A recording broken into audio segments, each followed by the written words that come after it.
I-86 After Dark recommends simply the best cleaning services. Call 716-912-6940. Western New York's cleaning and restoration leader.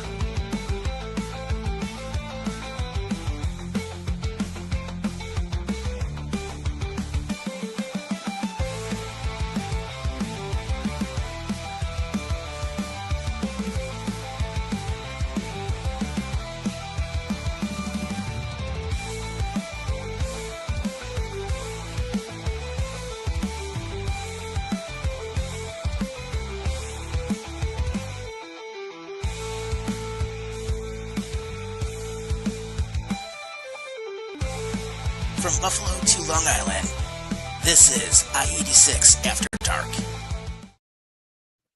Greetings and salutations, everybody. This is your host, Buffalo Bob, and I am here with my host, the Great Dame, a.k.a. Damien Mikra, and welcome to I-86 After Dark. And today it is Wednesday, October 15th, 2025, and we are exactly 2 weeks away from Halloween. Mr. Mikra, how are you doing tonight? I'm good, Bobby. I know you had a rough time getting home from Atlanta, so I'm sure, our viewers would love to hear about that experience in Odyssey. Oh, my God. The absolute fucking fathom that I had to go through all that. Oh, my God. It's like a long story, but I'll try to make it brief when we get to it. But, yeah, no, man, we got a lot to go through tonight, and so we got a lot to discuss, and just a quick reminder for everybody that's listening tonight, Mike Lodish will be on tonight at 9 p.m. Eastern Standard Time. That is pre-recorded, and it will be available on YouTube at 9 p.m. Eastern Standard Time, as well as Spotify at 9 p.m. Eastern Standard Time. So that's just a quick TSA or PSA, whatever you want to call it. Sorry, my brain is not only entirely there, because I just came back from Atlanta 24 hours ago. Not even 23 hours ago. Yeah. I mean, it's going to be hard to get the energy up for this podcast. I mean, we just came out of the Mets' horrible losing season, not making the playoffs. Was really looking forward to hockey. And oh boy, we're going to get into that later. New York team's not looking so good. No, not at all. But I know we're going to start off with football. Yeah. Which is a little bit of a mixed bag this week. Yes. So tell us, Mr. McRutt, the Giants. How do you feel about that game? The Giants, well, I would say this week felt like one of the longest weeks ever. That game literally felt like it was played about a month ago. And it was only a day after we last recorded, last Thursday. But it really does. It feels like a month ago already. It's just insane. I mean, from that retrospective, I did see the first half, and I saw bits and pieces of the third quarter. I went to bed at 9:30 the night of that game was happening because I had a flight to catch. But I did see that game, and my wife and I were watching it. I'm like, well, we expect Philly to win this game, right? It's the Giants right now. It's just horrible. And the next thing you know, the Eagles just look outright flat. And all of a sudden, Jackson Dart is running around like a madman, like Ben Roethlisberger, a mini Ben Roethlisberger, if you will. I mean, it was crazy. I never in my life would I ever possibly think the New York Giants on a primetime game against their biggest rival would humiliate the shit out of the defending champions. Never would I thought that would ever happen. Well, you know how I thought last week. I thought they had absolutely no chance going into that game. Boy, was I wrong. I mean, Dart looked fantastic again. Scatterbo, I mean, what can you say about that dude? Three touchdowns in that game? Yeah, that dude just unstoppable. That dude is a goddamn tank. I mean, I just want to say that now. I mean, it wasn't all good for the Giants, though, because when Dart went out with a concussion, it looked like a concussion anyway, and he went into the blue tent. And they had to put Russell Wilson in for that series. And Daboll decided to go over to the tent and try to get in there to try and get Dart out of there because he has absolutely no faith in Russell Wilson. I mean, who would? But now the NFL is looking into that, and the Giants could be fined and can possibly lose a draft pick because of that. all because Dable knew that he had two shitty quarterbacks and a rookie quarterback who got a potential concussion.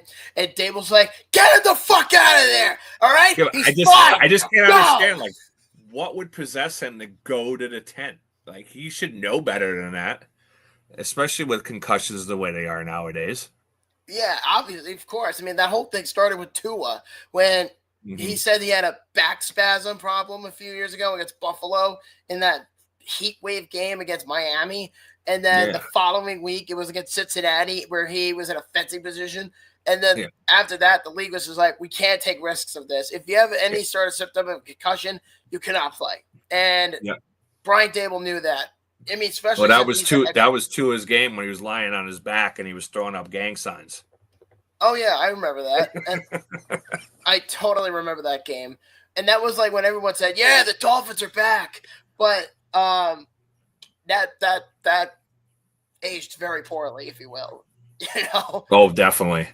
And that wasn't even the only fine that the Giants faced this week, because I don't know if you saw in the game where Jackson Dart, after he scored, high-fived the ref.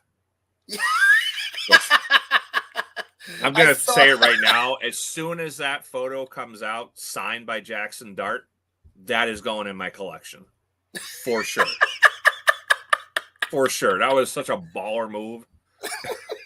He got a $25,000 fine, and the ref got fined $1,000 because he didn't throw a flag on the play.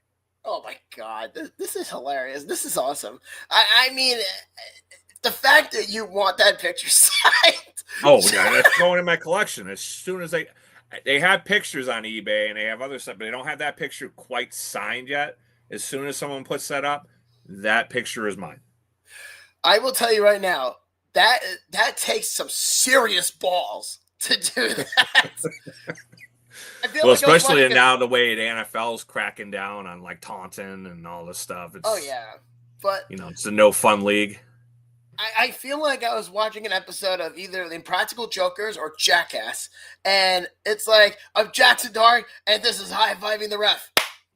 Oh, yeah. But the Giants are actually fun for the first time in years, so, I'll take it. I don't care.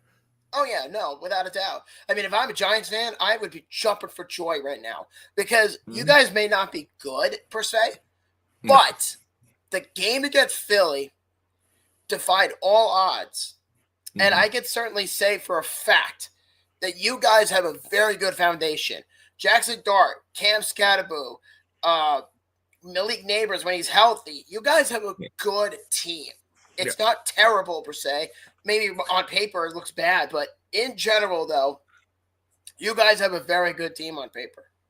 Well, there is a scenario that's been out there, since they beat Philly, that next week the Giants go and play the Broncos, which is definitely not going to be a cakewalk. But it's definitely beatable. But if they beat the Broncos and the Eagles lose to the Vikings, then it would set up a rematch the following week, Giants and the Eagles in Philly. So this is by far from a cakewalk. But if the Giants can win both games and the Eagles lose both games, both teams will be 4-4, and the Giants will actually, because of the tiebreaker, be in first place. Could you imagine if all that plays out? I will not only laugh hysterically. I mean, for you, I'd be very happy. But in Philly's perspective, I will laugh my ass off if the Eagles not only blow that lead and the Giants win the next two games and dethrone the Eagles from first place. Could you imagine if the Giants make the playoffs? Well, I'm still trying to wrap my head around it and how they're actually going to fuck it up. Well, that's what's going to happen. Well, in my honest defense in this whole scenario is I did read today that the Miami Dolphins are having a fire sale. By fire sale, I mean they're getting rid of everybody. They're getting rid of potentially Tua, Devon Achane, which honestly they should not do to begin with. Jalen Waddle, that's a guy I've heard that was linked to the Giants already. And I've also heard someone else. I forget who it is, but it might have been Austin Jackson. He was linked to the Giants as well, as far as I know. because the Giants are looking for the long-term solution. Because think of 2026. When Malik Neighbors comes back, he'll be in his third year. And then you have Jalen Waddle in addition to a trade if they make the deal. I don't know. But I also heard Chris Olave's name has been thrown around. Yeah, he's been in trade rumors with many different teams, including your Buffalo Bills there. Yep. And the Patriots were also in there. The Steelers were in there as well. I've also heard the Patriots are interested in A.J. Brown. But we'll get to my Bills in a few minutes. But as far as the Giants go, dude, if the Giants – like legit, no exaggeration. If they pull off what you were just telling me, that if they beat the Broncos and they beat the Eagles in Philadelphia and knock them out of the first place in the NFC East, I will laugh my ass off. And obviously, I'd be happy for you. But for the Eagles' perspective, I will laugh so hard that you don't even deserve shit at this point. Yeah. Well, I mean, because of the impressive last couple weeks that the Giants have had, they're already in talks of trying to get another receiver. I think it's a little hasty at this point. Let's see what happens in these next two games and see if they're for real or not before we go ahead and try and go out and get that receiver. Well, I was going to ask you is why do you think that's hasty? Because, I mean, they lost last week to the Saints. I mean, come on. We were coming off that really big high the week before, and then all of a sudden, we're back down on the bottom again. And then I had no hope going into the Eagles game, and then they pull it out of their ass again. But I want to see if they're for real and whether they could sustain it or not. I mean, it's very possible. I'm not going to sit here and pretend they have no shot. I do think that there is a chance. But I think looking back on that little incident with Dable with the blue tent, I think he knew that if Jackson Dart was ruled out, he was going to get fired. Well, I think he already understands that. Well, yeah. I mean, it was either do something or you get fired. I mean, it's very straightforward. I mean, any Giants fan would say that, Dable deserves to go.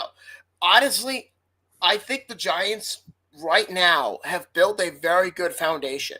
Mm-hmm. And from that retrospective is they're young, sure, but at the same time, you have to look at the bigger picture. You have a young quarterback. You have a young wide receiver, which I know, unfortunately, he's hurt. You have a monster-ass running back. And, okay, so remember, let me ask you this. Do you remember in the movie of Pocahontas, the Disney one, where the Indians say, these white men are dangerous? You remember that? Mm-hmm. Oh, yeah. Yeah, that's the Giants right now. That's how a white man runs a football. I don't want to go that far. But it's true, and you know it. Well, we do have some comments coming in for the Giants here. Let's see. He actually got 3. Yeah, this is from Jolene. Let's fucking go, Big Blue. Yep. I'll agree with that. All right, and the next one is from All Over Jay. He says the Giants have a lot of offensive tackle and defensive lineman injuries and limited, though. They need both offense and defensive lines to stay strong with the Broncos. Okay. Credit to you on that, because I did not think about that. Because if you look at the Giants right now, yes, they are banged up, but they just beat the defending champions. So anything is possible. Denver, though, they almost lost to the fucking Jets, okay? Every single year, and then the last 3 years, the Jets play the Broncos, they always play shitty football. And that's a fact. That is a fact. And you also said that Illinois, Goldston, and Harris are all dealing with ankle and knee issues. Wow. Would you look at that? Well, the lines are banged up. I mean, as you can see from last year with the Philadelphia Eagles defending Super Bowl champions, that was their strength last year, was both their lines. Their lines were massive on both sides, dominated the game on both sides of the ball, defense and offense. And that's what this game is all about right now. So, dealing with these injuries, it's going to hamper them a little bit here.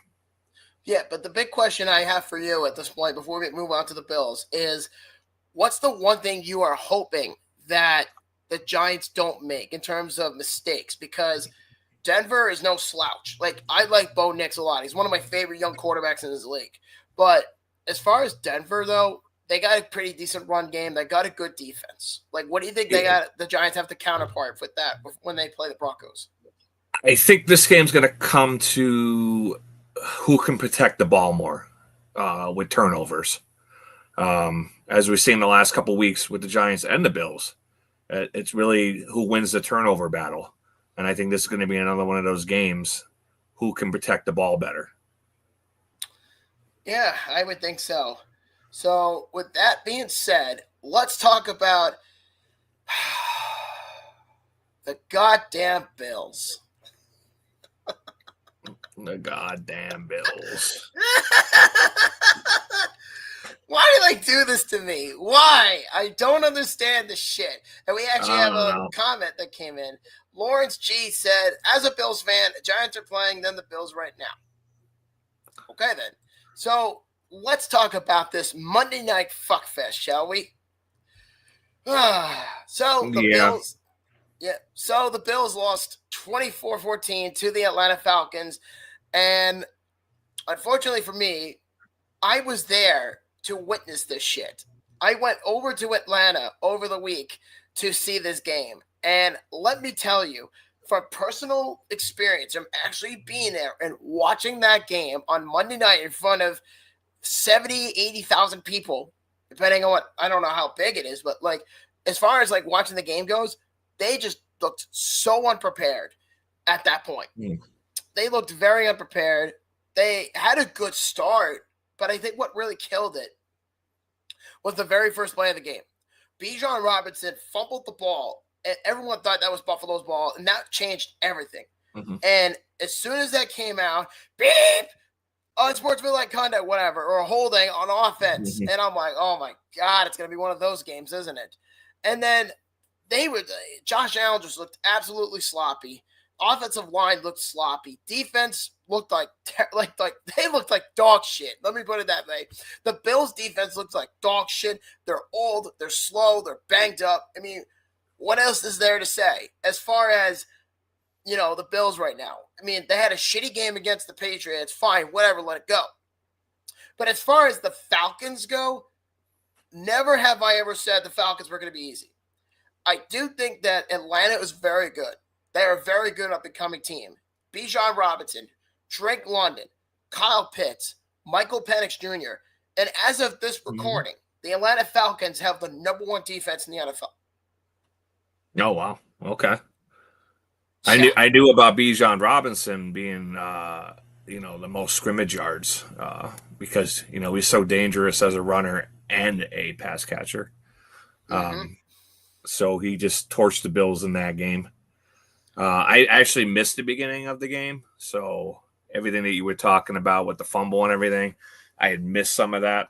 By the time we got out to the bar, I believe it was 7-7 or 14-7. Atlanta. Okay.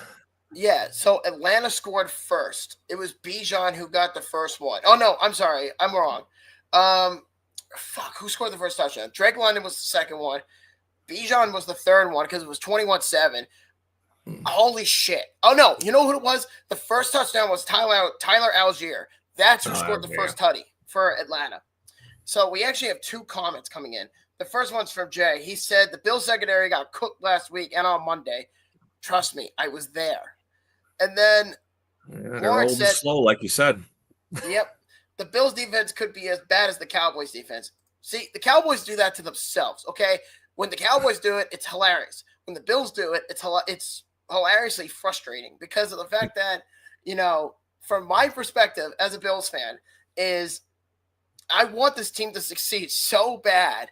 And what's really infuriating is that this was a winnable game for the Bills. This was a very winnable game. But I don't play that, it's a different environment mentality because they played in Arrowhead several times in the playoffs. That's not an excuse to me. The inexcusable bullshit that came behind this game was the idea that McDermott had no preparation. Joe Brady came out a week ago and he said the play against the against the Patriots, the play against the Patriots with Keon Coleman fumbled the ball, and he said that play was too cute. He does it again in a jet sweep on the middle of the 50-yard line or the 45-yard line on 4th and 1 with Elijah Moore and he fumbles it. Like, what the fuck are you doing? And I'm standing there in my seat and I'm like, what the fuck are you doing? And I didn't understand that call at all with the jet sweep to Elijah Moore. I mean, Cook was running the ball decently in that game. He was averaging almost 6 yards per carry. I don't know why you didn't go to him. That was a terrible play call. And like you said, this game was there for the taking. They laid it out on a silver platter for the Bills. I mean, when London stepped out at halftime on the 1 yard line, in real time, I thought that was a touchdown. I was like, game's over. Game's over. Mm-hmm. And then they go back and they realize he stepped out at the 1. I was like, okay, all right. They're back in this. They could win this. And then they score a touchdown first time in the second half. And then when they get the ball back, 3 and out again. Then they get a blocked field goal, miraculously. Get the ball back, 3 and out again. I'm like, what is going on? It's a joke. It's an absolute joke. Because the idea that Joe Brady, who is an offensive guru, has this play calling up his ass so far up that it's almost like flashbacks to me from 2 years ago when Ken Dorsey was the offensive coordinator. And you know Ken Dorsey well. Ken Dorsey was the Bills' OC for a couple of years and was the QB coach for Allen. And all of a sudden, Joe Brady is emulating what he was trying not to be, and then he ends up doing it. I don't know why he thought all of these plays were such a good idea. Why couldn't you just be, why do you have to get creative in the worst possible timing? Why can't you just simply use James Cook or Josh Allen on 4th and 1? You could have gotten the first down right there. Then you would have had momentum. And instead, he does this cute little play on 4th and 1 with 11 minutes to go. And that, to me, sealed the game. Because that told me right there, they don't give a shit. They played like shit, and they're going to get treated like shit. Because at that point, I'm saying to myself, this is going to be the longest bye week ever because they've had 2 sloppy games in a row. Sean McDermott came out and he said that this is not how we want to play. If you can't read routes, then, it's too hard for them.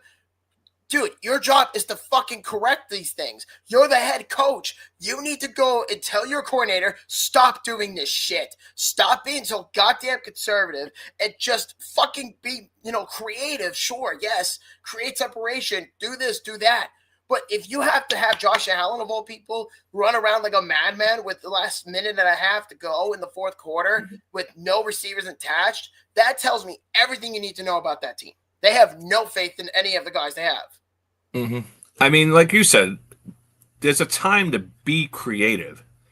But when he did it, that was not the time at all. The offensive line, you said, struggled all game. Very sloppy. Allen didn't have much time in the pocket at all, which led to the 2 interceptions that were definitely forced both times.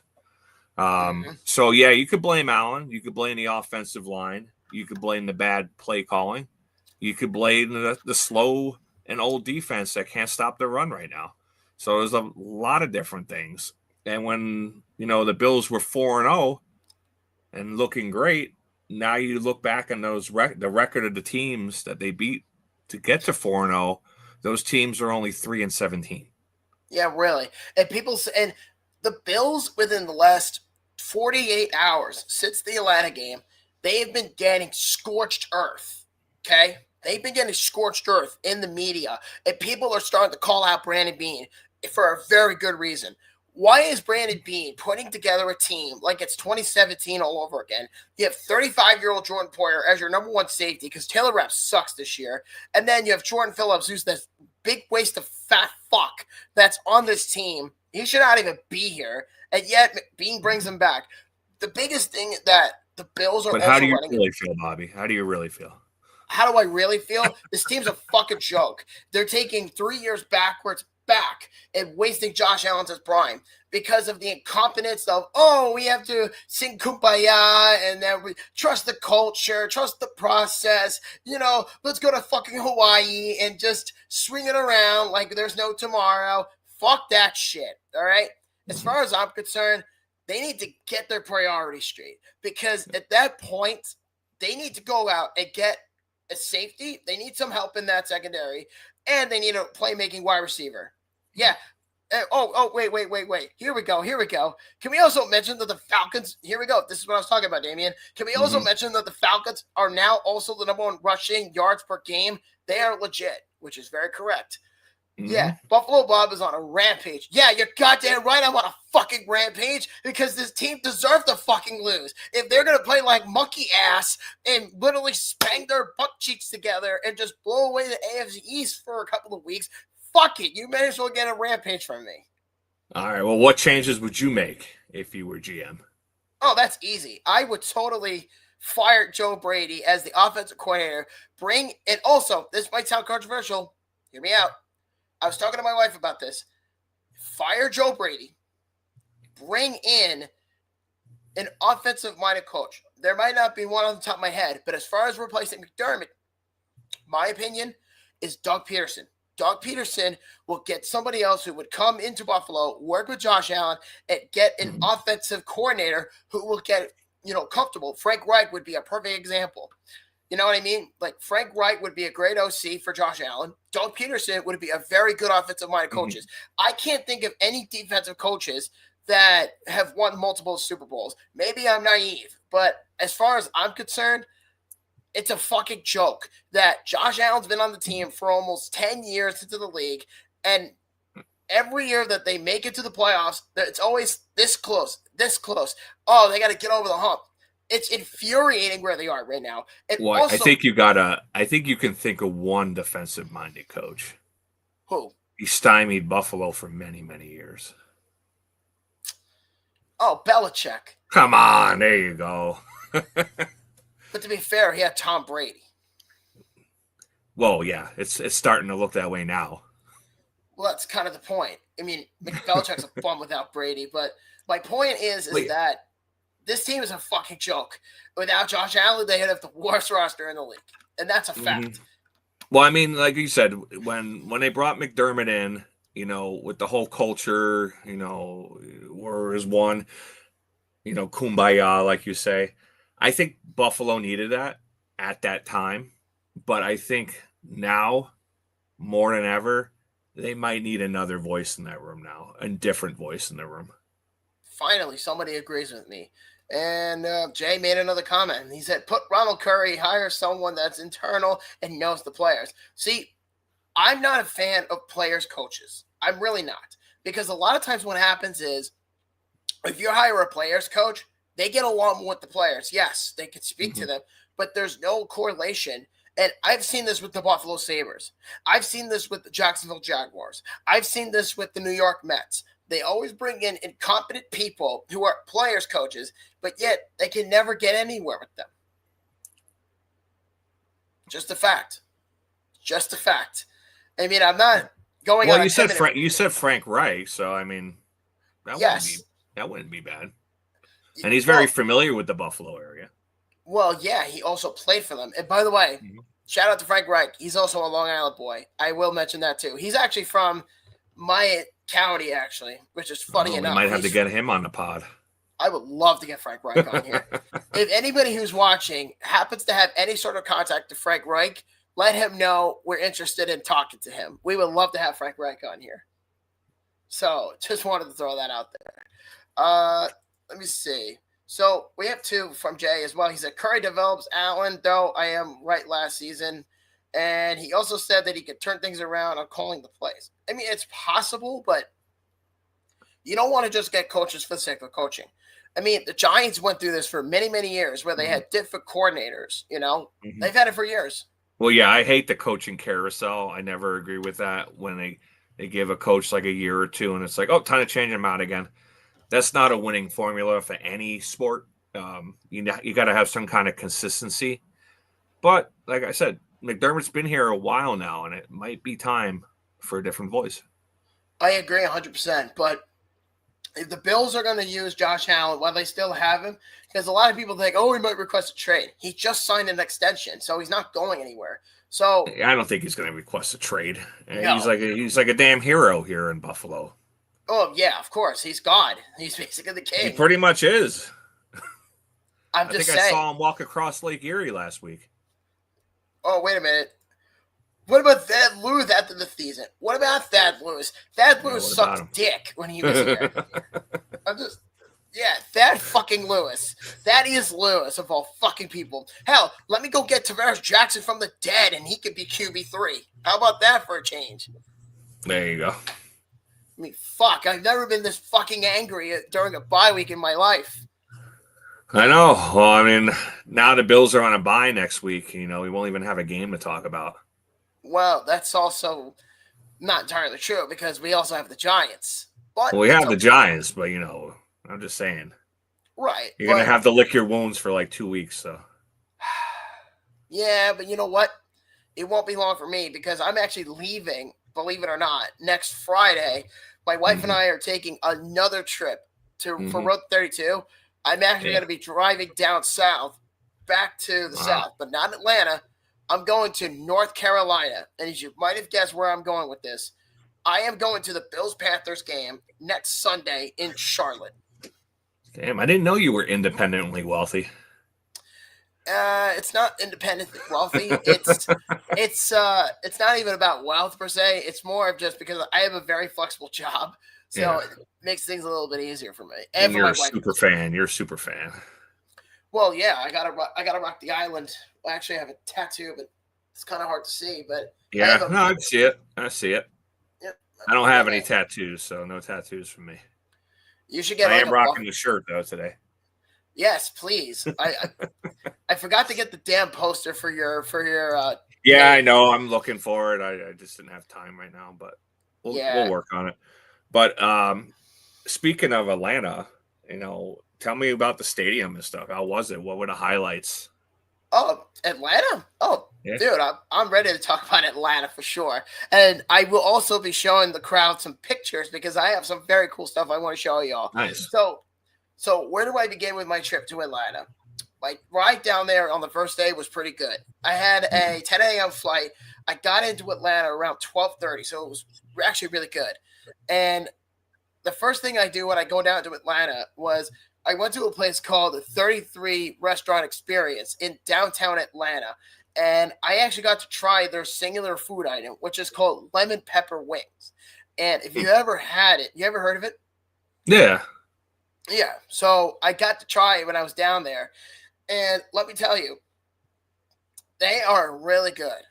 Although I don't like them as much as buffalo wings, but it has a really good kick to it with like lemon flavor. It was delicious. I will say that for certain. Yeah. Oh, we do have a comment here from Larry here. So if the Bills lose against Carolina, Buffalo Bob can't go to any more away games. Well, that's not entirely true because no, that's state law actually. Well, I mean, my wife and I do 3 games a year, and I've went through enough losses. Like I went to the shitty Eagles game a few years ago when the horse collar with Sean Hockey being the ref. Yeah, I remember that one. I was there, and then I went to that shitty Sunday night game against the Bengals 2 years ago. I was there for that one, and I was also at last year's game in Baltimore against the Ravens when they lost, and then recently this one with the Atlanta Falcons. So I've traveled for games where they've lost, but I still stick by them no matter what. I mean, I'm a Bills fan for God's sake, But yeah, no. So back to Atlanta. What were you doing? Yes. So back to Atlanta. So I will tell you that I was actually staying at the Holiday Inn in the heart of Atlanta. And let me tell you, if you ever go back to Atlanta, because you mentioned it last week, you did go there. So because where I was staying, I was in the Holiday Inn Express in downtown, and everything was right there within 5-10 minute walking range, which was really convenient. And the very first thing I did was we walked the following day to the Centennial Olympic Park, which is this big field, a big park of like everything. Because I believe, and if I'm not mistaken, unless somebody knows, is that Atlanta hosted the 1996 Olympics in Atlanta. I think that's what that is, if I'm not 100%. But they turned it into a public park for people to roam around and shit like that. So it was pretty cool. Oh, yeah, that's where the bombing happened, too. Yep, that too. The Atlanta bombing. But no, it was really convenient because if you go north of Centennial Park, we had a thing called the City Pass, which is for like other cities like Dallas, New York, Boston, Philly, etc. They had one for Atlanta, and there were 5 excursions on them, and we did 3 of them within 6 hours. So, Wow. yeah, and we got up. Yeah, I did the City Pass in Chicago. Those are very convenient. Oh yeah, definitely. It helps a lot too. But I did one for Atlanta. But either way, so we were up at 8:00 in the morning, my wife and I, and at 8:45 we get into the entry for the aquarium. And let me tell you, the aquarium was a lot of fun. I'll say that right now. The aquarium was probably one of the best ones that I've personally been to. Maybe Seattle's, but it's right up there. Yeah, I like Baltimore. Baltimore's one is really good. But Atlanta's is good too, yeah. I've been to the Maryland Zoo. Maryland Zoo is pretty cool. I will say that. I have not been to the aquarium, though. I will say that. But afterwards, and I actually have some stuff I'm going to show you in person. So one of the things that I got when I was at when I was in Atlanta, I ended up getting some free merch, actually, sort of. So one of the items, I don't know if y'all could see it, but I got a Coca-Cola magnet with the peach on it, and it says Coca-Cola Atlanta, home of Coke. And it's like a bling red, but I don't want to go too close. I don't know if you can see it too well. Anybody who's listening on Spotify, I apologize. It's in the shape of a bottle cap. So I will say that. So how do you like Coca-Cola World? Because that's one place I've been before too, where you get to try all the crazy Coke flavors from around the world at the end. Yes. So furthermore, I actually have something else I want to show you before I tell you. I'm rocking a Coca-Cola Atlanta t-shirt, which I like the shirt a lot. But I will say I am not a Coke person. I don't drink soda. But usually any vacation or any trip I come home to within maybe 2 days or a day after, I think about it and I say, I should probably get that and then phase out of it. I did that today. I went and got Subway before the show, and I got myself a bottle of Coca-Cola, and I said, this is going to be the last one because I don't drink Coke. But I did it because it reminded me of the Coca-Cola factory. So we go to the Coca-Cola factory, and to answer your question, I did get to try the other countries. There were some I liked, and there were some I don't like. I don't like Berkeley, and I think that's from Italy. I do not like that flavor at all. That was disgusting. Oh my God, I had such a stomach ache after that because there's like you only try like little tiny samples, but there's so many odd flavors, and I was just like, ugh. My stomach was like rumbling after that. Oh yeah, no, and then I think if I'm not mistaken, there was one from Moldova, there was one from Tanzania, India, Thailand, Canada, the United States, obviously, China, etc. I think Australia was there. I don't remember, but no. Yeah, I was looking for the original flavor with cocaine, but they didn't have it. Yeah, no. But I do have a confession to make, and that is that I am not a fan. And my wife took a picture with the polar bear. I don't like mascots in general. I have a thing which is called masclophobia. For anybody who doesn't know what that is, masclophobia is a person who has a fear of mascots. I'm not big into the whole creepy smile thing. And that was something I've always had a fear of when I was 3 years old. But I'm not going to get into that. But geez, Gritty. You must be terrified of Gritty, then. Gritty, I've never met person. I refuse, like legit. The Coca-Cola polar bear was scary, dude. Really? Like he was terrifying. I didn't want to look at him, but my wife wanted a picture with him, and I said, "Fine, I'll go." And my wife tells me as I'm waiting in line for her to get her picture, she says, "Honey, your face is red." And I said, "Yeah, there's a good reason for it. I don't like mascots, but." Here we are now. Like, it's interesting because we talk to athletes, but at least I could see their face and I could talk to them like a normal person. Mascots, they don't say anything, and it's creepy as shit. Like, if I had a face on and like that, no, fuck that. I couldn't do the podcast the whole time with your face looking like that. Yeah, exactly. That's my point. But now you shouldn't have told me that because now it's on. If I ever see you in person, we're gonna get all the mascots around. Oh, fuck you, dude. But I went into the Coca-Cola store, and there was a thing where it says you could get a goodie bag, and I said, "What do you get?" He's like, "Oh, it's just a random prize." And I got the $10 one, the biggest one I got. And it turns out, I don't know if you can see this, but I found a Coca-Cola mini speaker. Really? Okay, yeah, I can see it. Yeah, it's a Coca-Cola mini speaker. But yeah, you can kind of tell I had a little too much fun at Coca-Cola. So I'll say that for certain. I mean, I definitely enjoyed myself for sure. But now let's get actually to the other things I did. I also went to the College Football Hall of Fame, which was a delight. Because originally I planned to go there that Sunday because I didn't think that, the aquarium, Coca-Cola, and the Football Hall of Fame were all right there. And the fact that it was only 11 o'clock in the morning at the time we got out of Coca-Cola, my wife and I are like, let's just go there. Let's just, get it over with, whatever. And we walked down there, and that's what we did. So what I want to show you y'all is a picture from the Hall of Fame, and I think you guys are going to get a kick at this. Here we go. Take a look. What do you think, Damien? I mean, how long have you had that Atlanta Thrashers jersey? The Thrashers jersey? I actually had that jersey for about a year. But I knew at some point I was going to go to Atlanta. And when I saw that the Bills were playing the Falcons, I said, I got to bring that Thrashers jersey with me. And I actually have a Carolina Hurricanes jersey that I bought a few months ago, but it's a Trevor Kidd jersey. So I got that on eBay, and I really wanted that red, 97 jersey. But yeah, no, the Heisman Trophy is always a cool-looking trophy. I got to see it once when Eddie George won it with Ohio State back in the 90s. Oh, yeah, Eddie George, definitely. But it's interesting because that was the first time I ever got the opportunity to even get to see the Heisman Trophy, which was pretty cool. I will admit that. But no, so I got to do the pose with the Heisman Trophy, and I'm just like, this is too cool. So, yeah, I wanted to throw that out there. As far as, my bad. There we are. As far as, seeing the College Football Hall of Fame, I'm not a big college football guy, but because it was part of the excursions list for the pass, screw it. Yeah, no, that's a cool experience. Unfortunately, when I went to Atlanta, I was with my wife and two small kids, and they were not going to go to the College Football Hall of Fame. So I didn't get a chance to go to that. I will say, though, I like the Pro Football Hall of Fame at Canton better than the one in Atlanta.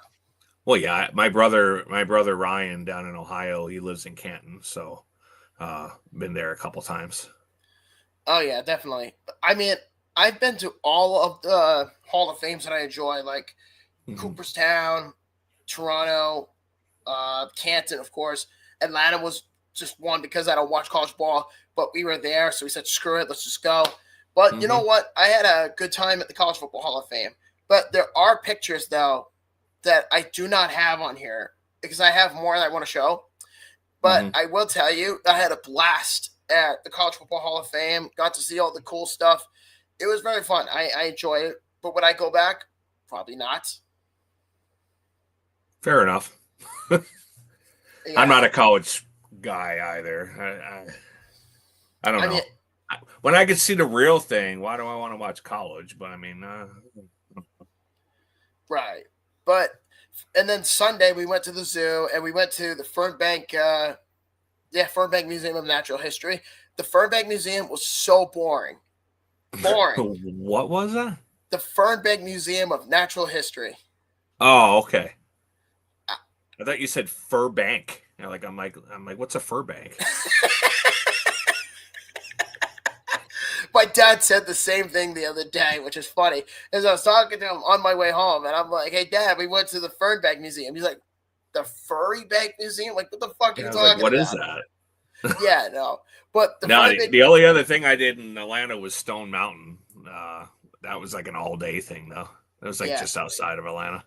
Yeah, I didn't do Stone Mountain, unfortunately. But I do, though, want to say Fernbank Museum of Natural History is not something I would recommend to anybody. But I did go to the Super Walmart in that area, too. And they had the coolest fucking thing I've ever seen in anything Walmart related. And there's an escalator, like when you go down, obviously, they have an escalator for people, but there's also an escalator that holds down the shopping cart and it goes down with them. And I thought that was the coolest fucking thing ever. Yeah, that's pretty cool. Yeah. I wish it's the little stuff. It's the little stuff that gets you. Oh, yeah, no doubt. But now I want to show you the game day pictures because I think that's what most people are interested in hearing is, well, what about the actual game? Well, I'm going to show you the first picture right now. Let me show you. So the first picture is this one. So as you can see, there's me, my wife, and then we're in front of the Mercedes-Benz Stadium. And I got to tell you, this was always a stadium I've wanted to go to for a very long time. And we had an opportunity to go finally. And, yeah, we both fell in love with the stadium. I will say that. But I will say is this, too. Here's another picture. That's the field. Mm-hmm. Old school Falcons logo. It has a 60s vibe to it. Obviously, and this was like during warm-ups or whatever. And this was the best picture I got all night because obviously I couldn't get the best ones from the game, but I did get those. So I wanted to throw that out there. But the one that what were you going to say? I'm sorry. Oh, no. Go ahead. Well, the one that I did save for last, because I think you guys are going to kick out of this, is I actually got to meet an NFL player. Yeah. Would you believe me if I told you that? I would believe it, yeah. You're pretty resourceful. Yes, I am. But do you know who it is? I do not. All right. Have you seen the picture before? I think you showed it to me quickly. All right. Well, here's the full forward experience. Here we go. And this is from the Sky Bridge, by the way. This was a half an hour before game time. Boom. There you go. Sir, if you're wondering who this is. Oh, my God. Michael Vick. No, I'm just playing. No, that is not Michael Vick. But, no, I refuse to take pictures of Michael Vick. Fuck that guy. But no, in all seriousness, no, that is me and my wife and former Falcons wide receiver Michael Haynes. So you weren't that far off. I think I was pretty far off. Yeah. You got the Michael part right. So there's that. Well, I got half of it. Yeah, you can give me credit. I'll take half. Yeah. So overall, though, we had a very good time in Atlanta. Would I go back? Yes. But I would go for the Thrashers. Don't start with that again. It's very possible. I don't want it to be possible. Well, it's not working down there. Well, tough shit because it's going to go back there eventually. I know. Yes. I know it is, but it's not working down there. Yeah. But, what was I going to say? But in general, though, I feel really good about my chances of Atlanta, and I absolutely enjoyed it. That's for certain. But I definitely would recommend it for anybody who's going down there, whether it's for the Falcons or the Braves or, just the Hawks. Even though I'm not a basketball fan, the Hawks were playing a preseason game in Atlanta at the time I was there. So yeah, that would be cool, too. It would be. But I went to one NBA game 15 years ago at the Garden. Didn't give a shit. I went to a game at the Garden also. I went to a Ranger game and a Knicks-Nets game. Horrible arena. I mean, the outside's nice, but once you're in the seats, not great. Yeah. And I also forgot to show this, too. I also got these game day pins, Bills versus Falcons. It's not the best lighting, but I will tell you, these puppies, if they're available on eBay, go grab one. If you have not seen this, so I have some rare pins in my collection. Like, I went to the Bills-Colts game last year in Indianapolis, and I looked high and low for that. Not on eBay. So if you were at this game and you need to get it, go on eBay, check if it's available. I can't say if it is or not, but as of this recording, but I just want to let you know now. So I'm very happy that I have it, and I can add this to my collection later. And one more. I have a helmet pin of the Falcons, so I can put that on my board later, which if you guys want to see that board, I'll be happy to show it next time I come on the air next week. So sounds good. My board's all beer stickers, so that's what I collect. There you go. Yeah. So what we're going to do is we're going to take a 30-second commercial break, and we're going to get to our sponsor for tonight's show. We're going to take a little breather, and when we come back, talkie, Yeah. All right. Catch you on the other side. Yes, you will. See you in a bit. This episode of IE6 After Dark is brought to you by Superfry, right here in Merrick, New York. Superfry is serving up homemade soup, legendary hand-cut fries, and wraps that always hit the spot. And if you're hungry for something next level, try the Tzatziki, stacked with crispy bacon, melted mozzarella cheese, juicy chicken cutlet, and their signature Roscoe dressing. One bite and you'll know why it's a local favorite. So when you're craving real flavor, head to Superfry in Merrick, New York. Big taste, handcrafted, and always fresh. To place your order, call 516-379-SOUP or just scan the QR code on your screen and get Superfry fast. Welcome back to I-86 After Dark, everybody, and this is the second half of the show after my horrendous rant on the Bills and talking about my journey in Atlanta. So, with that being said, let's talk about the two shitty teams on tonight's show. The Buffalo Sabres and the New York Islanders, as of this recording, both teams are 0-3. Yeah, well, like I told you before we came on, I said after the horrendous the Mets season and missing the playoffs, I was looking forward to getting that stink off me, getting into hockey. You know that I'm an Islander fan, but I live here in Buffalo. And, of course, the only two hockey teams without a win right now, as we speak, the Buffalo Sabres and the New York Islanders. So that has not really helped much to forget about the Mets. Yeah, but you know what, though? I will say is this. There is so much more wrong with the Islanders as of right now. Sorokin does not look like himself, and the defense is just atrocious right now. I mean, what the hell happened to Alex Romanov? Well, that's weird because I actually had some notes here written down. And one of the notes I said was team defense is atrocious. Exactly what you just said. I know Sorokin's not really helping much, but I mean, you can't really fault him on many of the goals because the defense is just, like we both said, atrocious. Mm-hmm.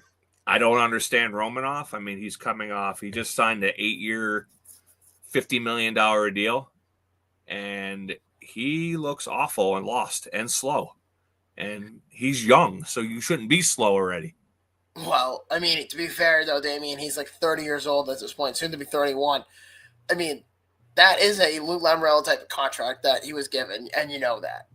Oh, I definitely know that because I've said this over and over to my other Islander fans. I'm like, they got to get away from these 8-year contracts.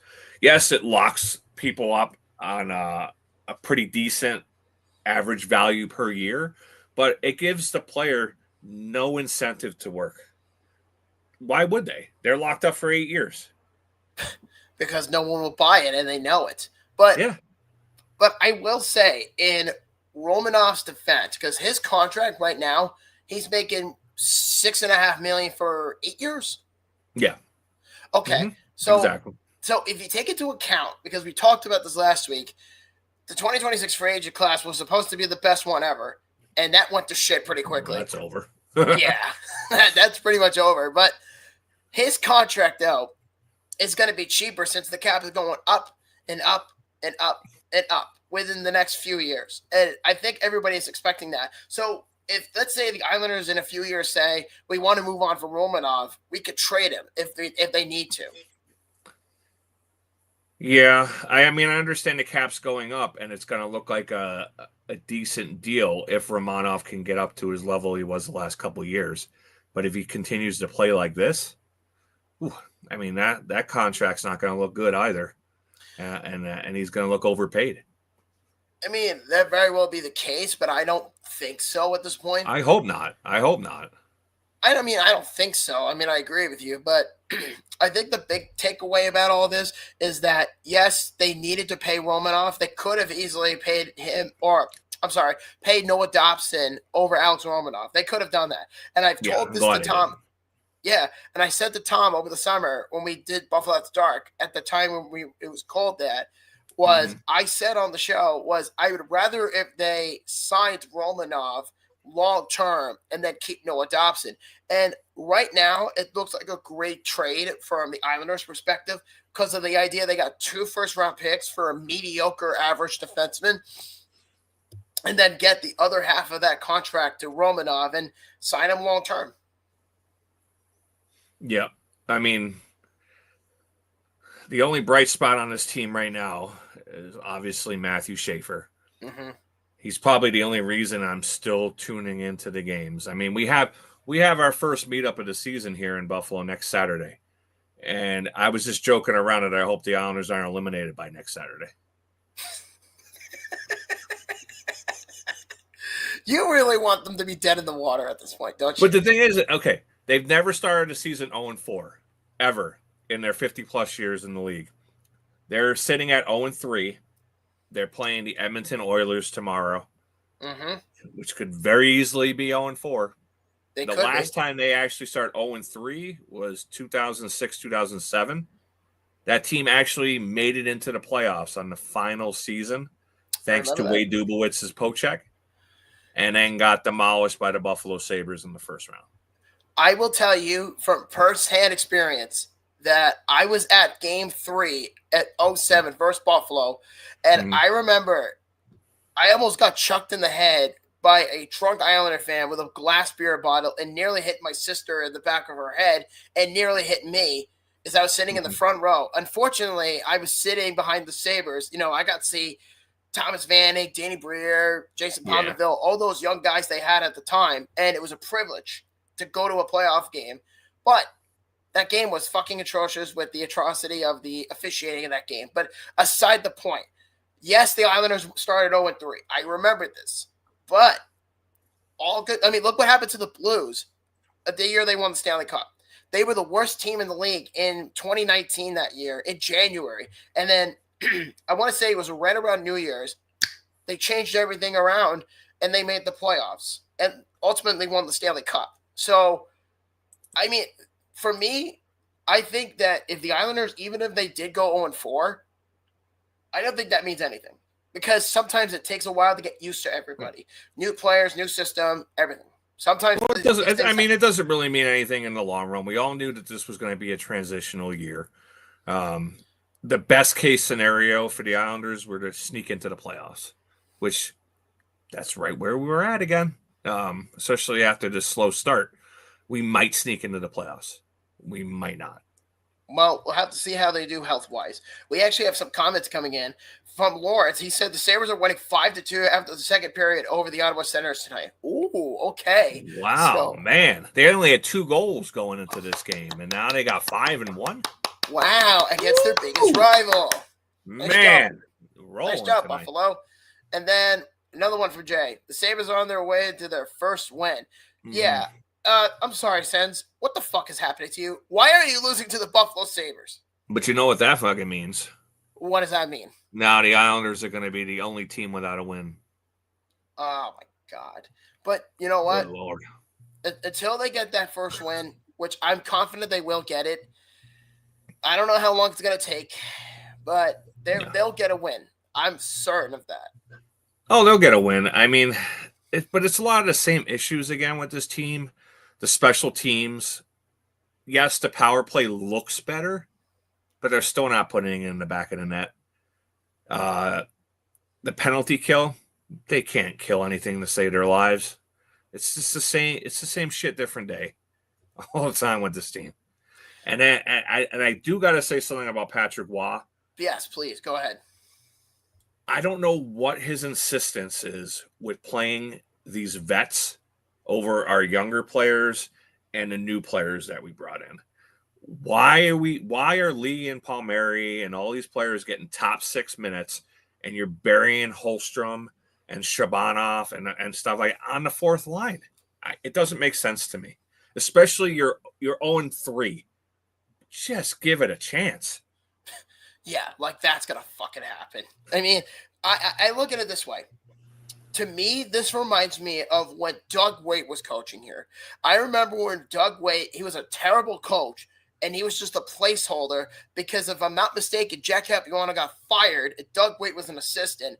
His power play and his philosophy with how he handled that core at that time, because Garth Snow put a shit team together, I just remember thinking to myself that Doug Waite was not a good coach. He never was. He was only there because Capuano got fired. And then Garth Snow said, fuck it, we'll make you the head coach. And that did not go very well. And as most fans know, thank God the evil's gone at that point because of Capuano, but that Garth being gone later. And what do we got here, Damien? Oh, it said Ed said, don't waste all those goals in one night. True, because they're playing the Florida Panthers next, so they might want to hold on to a couple of those. Oh, they're going to get demolished. And then from Jay, I believe the Sharks don't have a win also. That is correct. I did forget that. But they do have 2 overtime losses or shootout losses, I believe. The Sharks. So they do have some points, but they don't have a win yet either. Well, as of this recording, the San Jose Sharks have played 3 games. They're all 1-2. So those 2 points came in overtime credit. Yeah, they would lose their points. But here's the part I don't understand. How was San Jose statistically better points-wise than the Calgary Flames? The Calgary Flames have played 4 games, and they're 1-3. I don't know. I don't know how they do these schedules anyway, because some teams have only played 3 games, and then like the Rangers have played 5. So I don't know how they do it.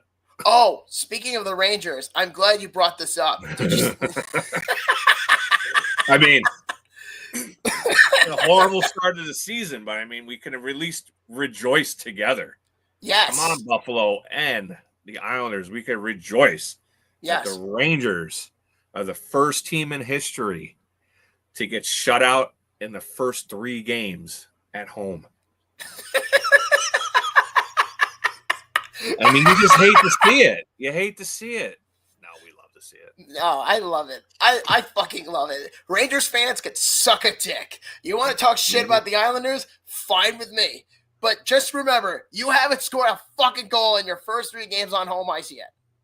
Yeah, I know. Oh, my God. So you can't hear that annoying goal song? Oh, yeah. Ooh. How do you sound like you're having an aneurysm?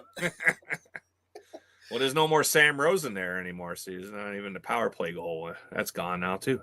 Yeah, that's true. But then you have Kenny Albert taking over, which I knew Kenny Albert was a Ranger fan, though. I knew that. But aside the point, but I do want to say, saying wise is that I do think that the Islanders will turn it around.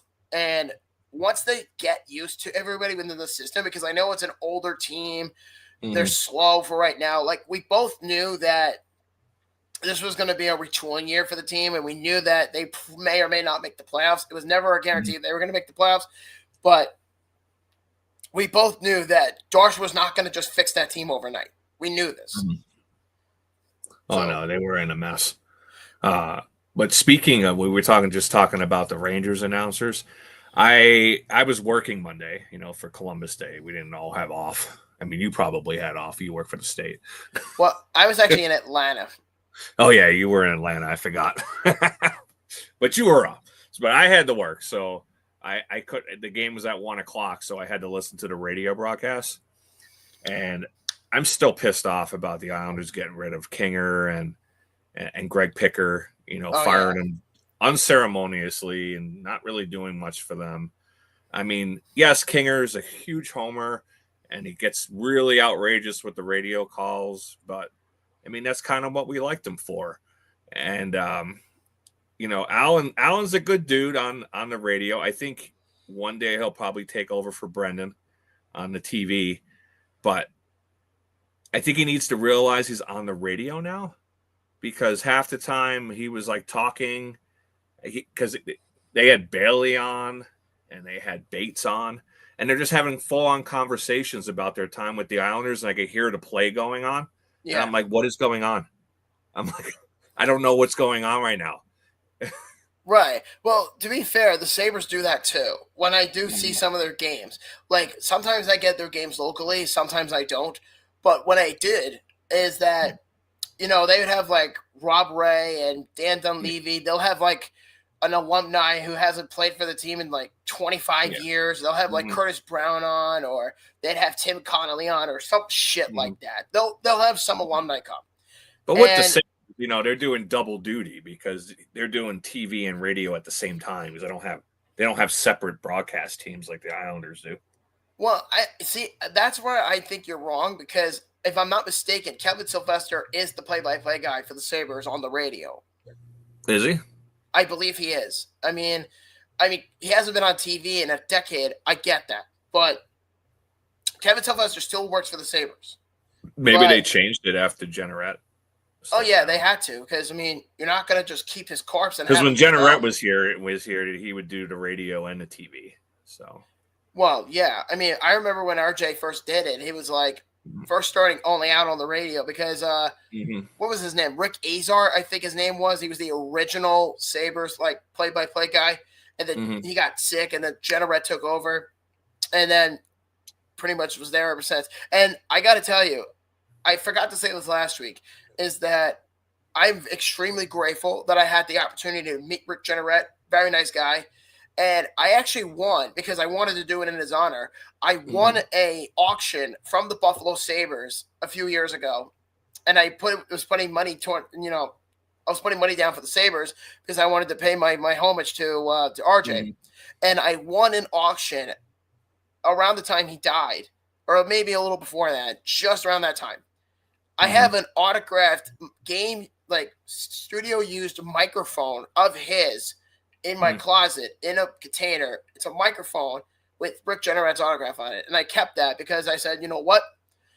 It's going to be worth a lot of money one day. And if somebody's interested, there you go. I made a sandwich for him once at Tim Hortons. That's all I can. I don't have anything signed by him. Yeah, no. But I've gotten a couple of pictures with RJ. Very nice guy. But no, but aside the point, though, is that, the Sabres, they have their problems as well. And there is a story going around, because I do need to mention this, is that there's a story going around from the Buffalo Sabres themselves that Rasmus Dahlin and Tage Thompson have both told the management, and they have indicated that it has to get better this year. And if they don't make any improvements to get better, then both of them are going to want out and they will demand a trade. What do you think? Well, I was doing my research on this because after their last loss, they had a couple quotes like this was Rasmus Dahlin after the game said, "This is not acceptable. It is not good enough.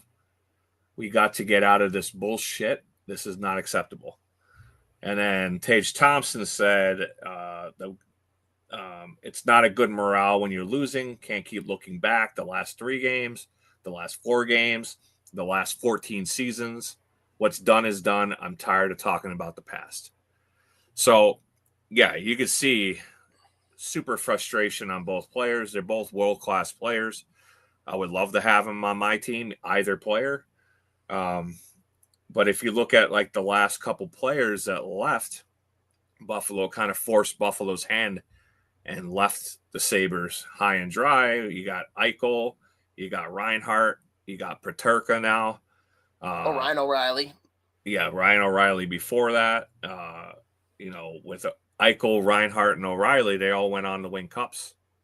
Yeah. Too, and played a pivotal role on those teams.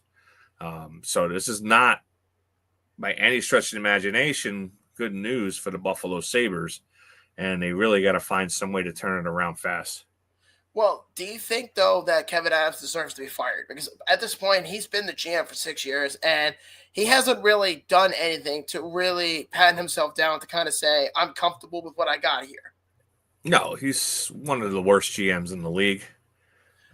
You got Lindy Ruff back on the bench, which I didn't really agree with the Sabres firing him the first time, but I didn't really agree with them bringing him back this time. And he's definitely a shell of what he used to be when he was here the first time with the Sabres.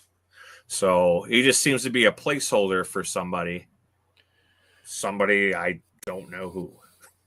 I don't know, because I understand that they want to get better, but I think the closest within this drought, in my opinion, that I think they got close to being competitive was when Tim Murray was GM. When Tim Murray was GM. And I remember when they brought him in from Ottawa, and I remember saying, okay, let's see what he could do. And obviously the Islanders were in the middle of contending to make the playoffs, because remember, this is when they had Yaroslav Halak.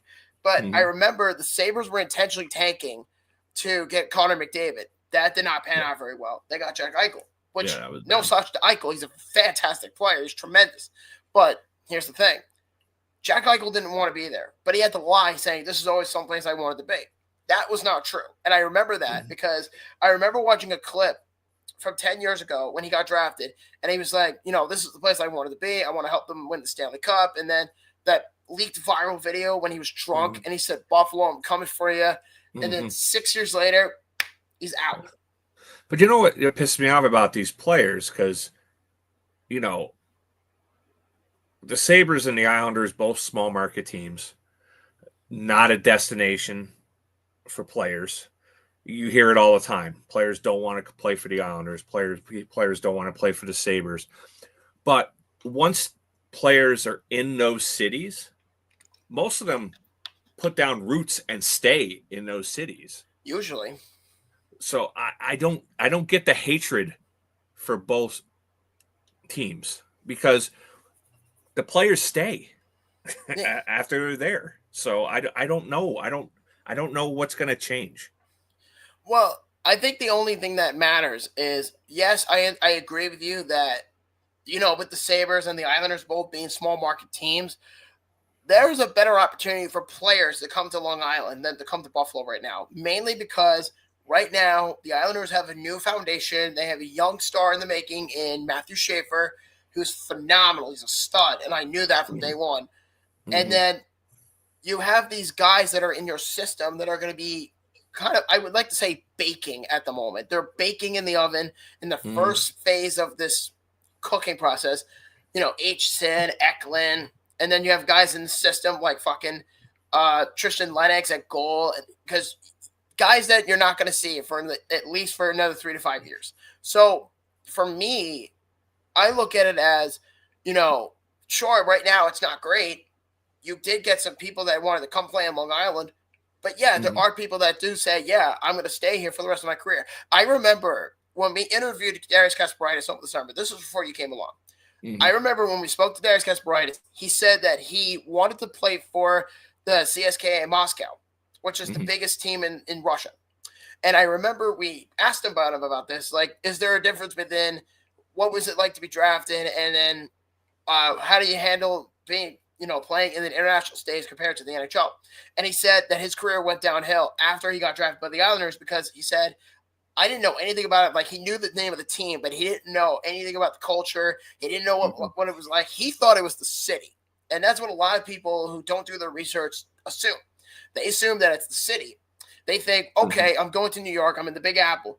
Then once they come to the Islanders, it's like, where am I? Where's all the people? And they end up falling in love with it. Well, yeah, we both live in New York, but there's a vast difference from where you live and where I live outside of Buffalo. But you tell people I'm from New York and they just automatically assume New York City. Yeah, exactly. But people then, what's funny? I actually had this conversation with a fan in Atlanta, and there was a Bills fan. And I met him because he said, I'm not a hockey guy, but I had to explain to him where Long Island was. And he's like, where is Long Island? And I said, because I have the tattoo I showed earlier. And I explained to him that that Long Island is 45 minutes outside of the city. So when you go to New York, go to Long Island. I always say go to Long Island. Do not go to the city because it's a shithole. But Long Island's much, much safer. It's quieter, and there's a little more to do. Forget the Broadway shows. Go to Long Island during the summer. Go to Jones Beach. Go to the Montauk Lighthouse. Take a day down there. I'm telling you, there's a lot to do down there. But I think what makes it easy for players is winning. And you have to, if you want to be in that winning small solves market, everything. Yeah, it changes everything. And look at Winnipeg. The Jets were the best team in the league last year. They're probably the smallest market of anybody right now. And the Jets took a few years. They hired the right coach, it's Scott Arniel. They're developing very good players, and they have arguably two of the best in the league, Kyle Connor and Connor Hellebuck. They're building a foundation. This could happen with Buffalo. This could happen with the Islanders. Yeah. I mean, I'm not so upset about where the Islanders are right now because, like I said, I felt like this was a transition year. There's pieces there. They're building. So I'm not really minding them losing as much right now. But if I was like a huge Buffalo Sabres fan, I mean, 14 years without the playoffs now. And it's such a big, it's a football town. Don't get me wrong. Well, yeah. But people love their hockey here too. And when the Sabres were winning, because when I first moved up here to Buffalo, the Sabres were way more successful than the Islanders were at that point in time. And this was like a huge, huge hockey town. And they're just like an afterthought now. You can get $10 tickets to go to the games. Yeah, I saw that where tonight's game against Ottawa. By the way, for those who are watching the game right now, it's 5-4 Sabres, and they're about to fucking blow this game. My God, dude. This is what I'm saying. The Sabres are sabering. This is disgusting.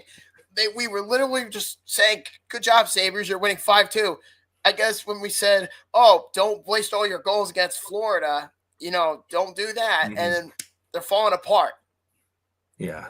I mean, we talk, mostly on here, we talk about football and we talk about hockey a lot and a little bit of baseball. But I don't know if you saw that this week, that of all the major New York sports teams, we've now gotten up to over 5,000 days without a championship. Yep. And if I'm not mistaken, the last one was the Giants. Yep, in 2012.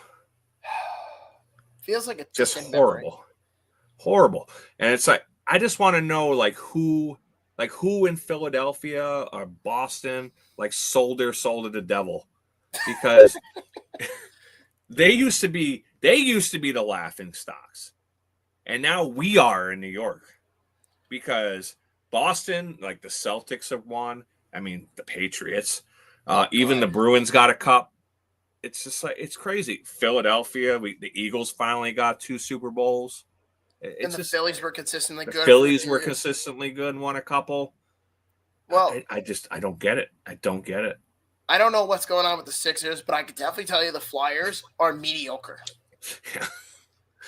I said partially Philly. They weren't as successful as Boston. Well, I knew that the Sixers were shit, but I didn't know how shit. I don't know. But even if you look at Kansas City, the Kansas City Chiefs got good. The Royals won in 2015. It's St. Louis Blues won a cup. It's like Missouri was being treated better at this point. Yeah, we can't seem to do anything right in New York anymore. It's insane. The end. It's nuts, really. If you think about it, it's honestly just screwed. Entirely. It's how are the smaller markets doing better than the big markets like New York or LA? Hell, LA hasn't won shit in 5 years. I think the last team was the Rams.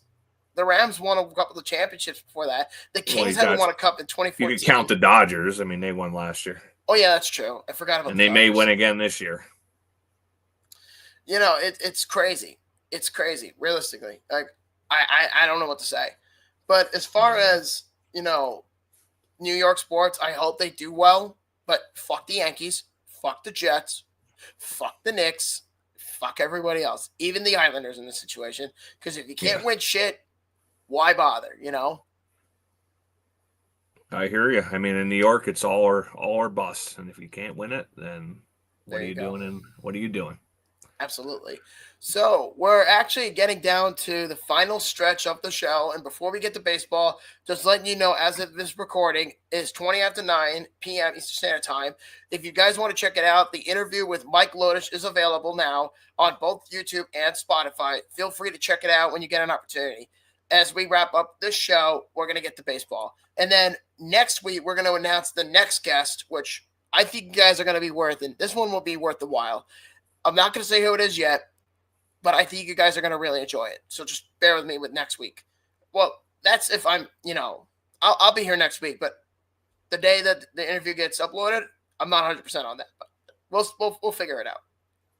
Okay. So, all right. So the Final Four.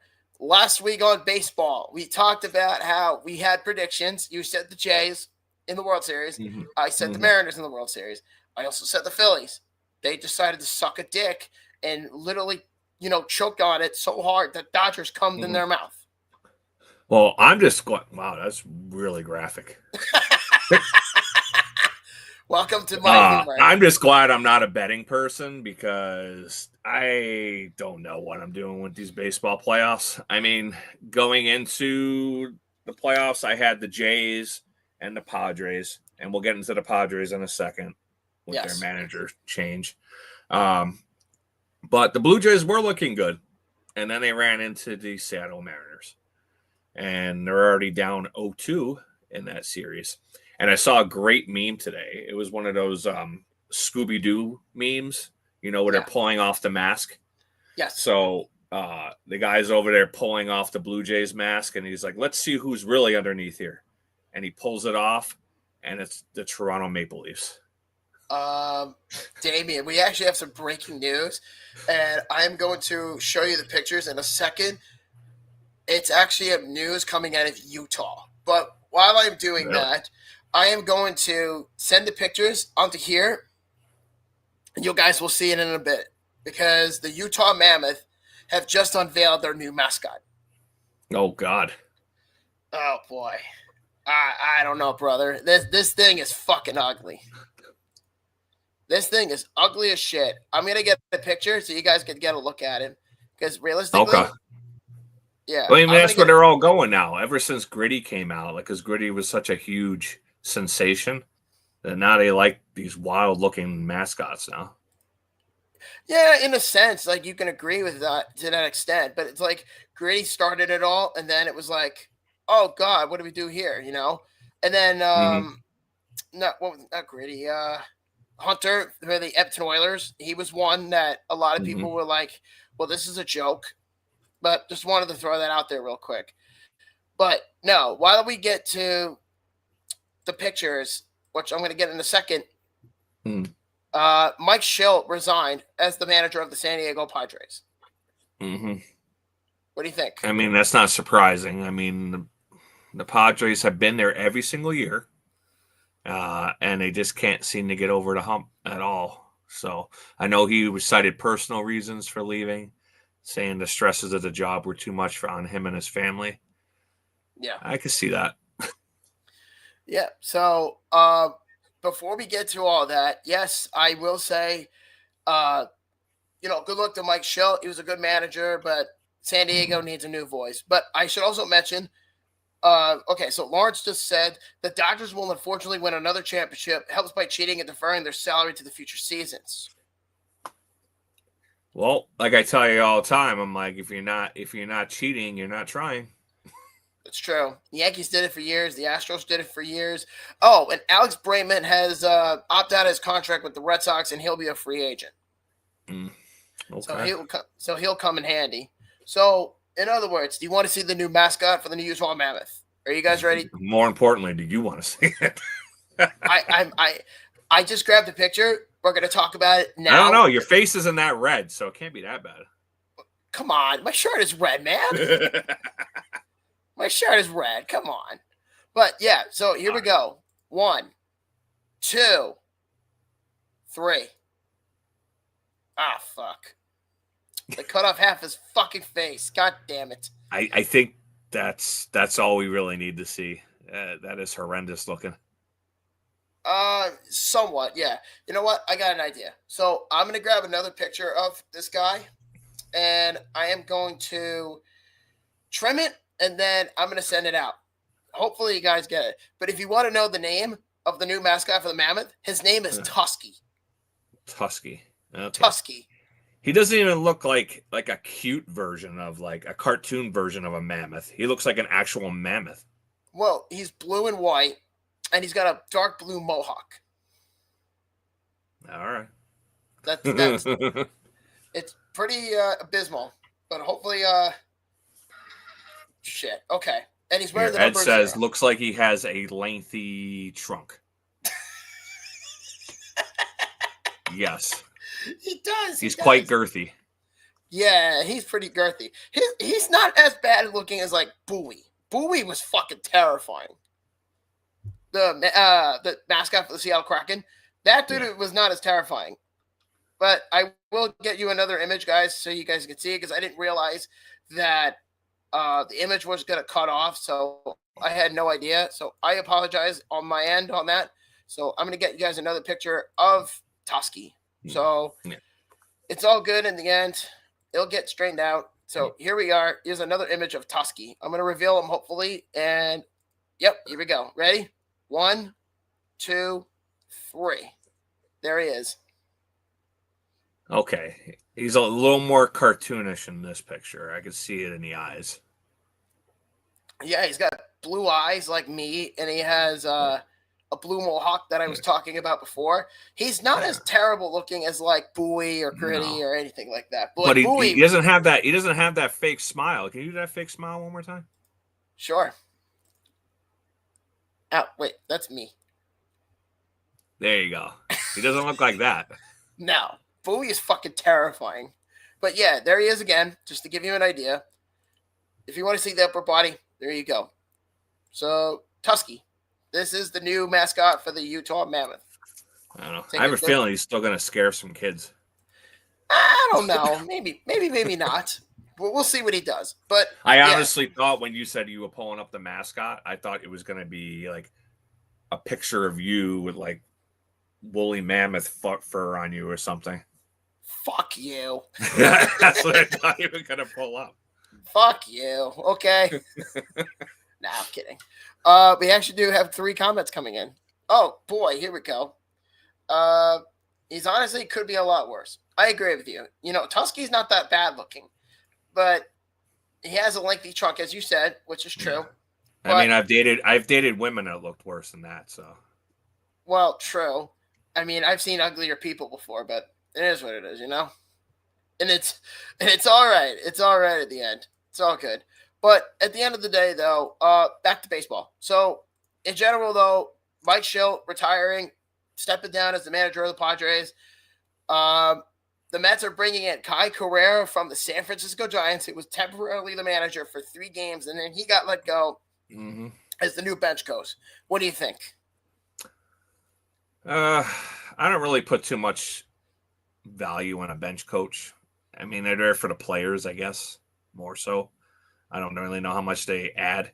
The last one that I can actually remember, like vividly remember, was Zimmer with the Yankees. I mean, how old they go? And that's when he got pushed over by Pedro Martinez. I mean, that was so long ago. That was a long time ago. But the big thing with Correa is that he was the bench coach under Gabe Kapler when he was the manager of the Giants a few years ago. Okay. All right. There's that. But Albert Pujols, that's another name that we brought up last week, is that the last time we talked about Albert Pujols, he was getting interest from the Angels managing job, and he's got another one today. He's getting an opportunity to talk to the Baltimore Orioles. Yeah. I mean, that's where people go to kill their career, apparently. Yeah, hopefully for Albert, he's smart and backs out, because I think between those 2 teams, he's screwed one way or the other. They used to be such a great franchise. I mean, the stadium is one of the best in baseball, but just totally mismanaged team. What, Camden Yards? Yeah, Camden Yards is great. You know, I wanted to go to an O's game when I was in Baltimore last year, but I just missed it by a week when the O's were playing in the ALDS. I think they were playing the Rangers, if I'm not mistaken, in 2024. Yeah. Yeah, it's already been 10 years since I went there, because I was there in 2015. Damn, really that long? Yeah, that was when the Mets went on their crazy run. That's right. And they went to the World Series. So we took over almost the whole entire ballpark. Well, yeah. That was when the Orioles were like, that was when the Orioles were shit. That was when they had like freaking Adam Jones. Mm-hmm. So that was a long time ago. But you know what? At the end of the day, though, what do you think is going to come down to in baseball at this point? Do you still have your original prediction being at Blue Jays and Dodgers? I'm not going to jump off ship on the Blue Jays yet, even though it's looking dire. I still think they could come back against the Mariners. But unfortunately, it looks like Milwaukee's days might be over, and the Dodgers are probably going back to the World Series. So I'm an AL fan this year. Yeah. Well, I can certainly tell you, as of Game 3, at the top of the 5th, the Blue Jays are winning 7-2 over the Mariners in Game 3. All right. Mm-hmm. So you're saying there's a chance? Of course. Every game has a chance. It's best of 7 after all, you know. Mm-hmm. But I will say, though, is that good luck to whoever makes the World Series. But you might be right. The Dodgers might win another World Series. But I think if anybody right now has the best opportunity to go to the World Series and win it all, my money is on the Mariners. We'll see. We'll see. You're looking good so far. Absolutely. So, is there anything else you would like to say, Mr. McGrath, before we wrap up this week's episode? I don't know. Hopefully, like I said, we get some wins. How are those Sabres doing? Let me double check. I haven't seen it. I haven't checked on the Sabres since I saw this last sheet, but let's see. How are the Sabres doing? Oh my God. Okay. It's 7-4 Buffalo. Oh, okay. With 9.5 to go in the third.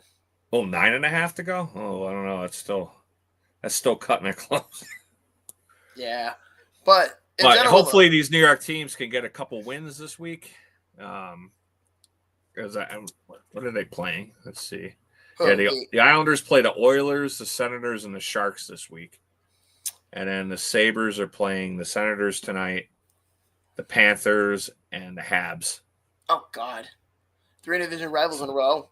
God yeah. Damn. So hopefully they can each get their first win. Looks like the Sabres are well on their way tonight of doing that. So we'll see. I mean, we'll see what happens. And then by the time we come back next week, we'll see. We'll probably have a pretty good or be pretty close, if not have the World Series set. Yep. And just one more reminder for any of you guys that are currently listening. We just want to say thank you so much for hanging out with us tonight. It is an absolute honor having you guys on here, and it means the world to us. And on my end, you know, I'm in New York for a week, but then next Friday, the 24th, my wife and I are driving south for 9 hours to go to North Carolina, and we're doing another Road to 32 episode to see the Buffalo Bills take on the Carolina Panthers. But I will say on the 29th, which is when I come home, I may or may not be on the show. So just a heads up, it may be Damian and John. I'm not 100%. It might be the three of us. I'm not 100%. We'll work it out. I mean, if I'm home early, great. I'm going to jump on. If not, then Damian and John will take over. Oh, I did send you that photo that you wanted to. Oh, right. That's right. I forgot. I'm sorry, man. So, no, that's okay.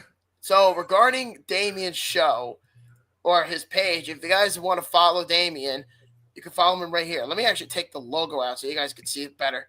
There we go. So you can scan the code on the screen it will directly take you to Damian's Instagram, Damian's Facebook page to Buffalo New York Islanders meetup group. So you can check it out if you're in the Buffalo area. Check it out. Give him a call, whatever, and go to his next meeting on the 25th, you said, Damian? Yep. We're going to be the 25th against the Flyers. The game starts at 12:30, so it's an afternoon affair. We're going to be at Buffalo Old Brewery, which is in the Lovejoy neighborhood. So it's at 1221 East Lovejoy Street in Buffalo. It's a brewery, but it's also a restaurant, so all ages are welcome. Don't have to be 21 or older. Come in, say hi. Where Kevin, the bar manager, the restaurant manager, has us on the projector with sound on. So we're going to have the sound going through the restaurant too. And don't hold it against Kevin. He is a Ranger fan. And his wife is actually a Flyers fan. I don't know how that happened. Jesus so Christ. I don't know if he's bringing her. I said she's more than welcome, but she's going to get heckled. Well, do they have children? They do. They're older. I don't know what they are. I don't know. I never asked. I was going to say, what's next? That the mom's a Flyers fan, dad's a Ranger fan, but their kids are Devils fans. Could you imagine? Probably. Oh my God. So, yeah, that would be bad. But, yeah, so scan the QR, go on the screen, or if you're listening, go check it out at Buffalo New York Islanders Meetup on Facebook and Instagram and X. He is all over the goddamn place. So give him a quick shout out. You know, if you're listening to I-86, let him know that you found him there. And if you like this shirt, we'll be running some more soon in the future. We did shirts, we did hats, we did sweatshirts. We just, there has to be a need. So definitely. So I guess that's it for us this week. Damien, it's been a pleasure having you, boss. And I got to tell you, on behalf of everybody at I-86 After Dark, I'm Buffalo Bob. This is the Great Dame. We're both signing off for the week. And like I said, one last time, go check out the Mike Lodish interview. It is up now on Spotify and YouTube. So go check it out, and we'll talk to you guys next week. So with that being said, we're signing off, and peace. All right, everybody have a good week. See you.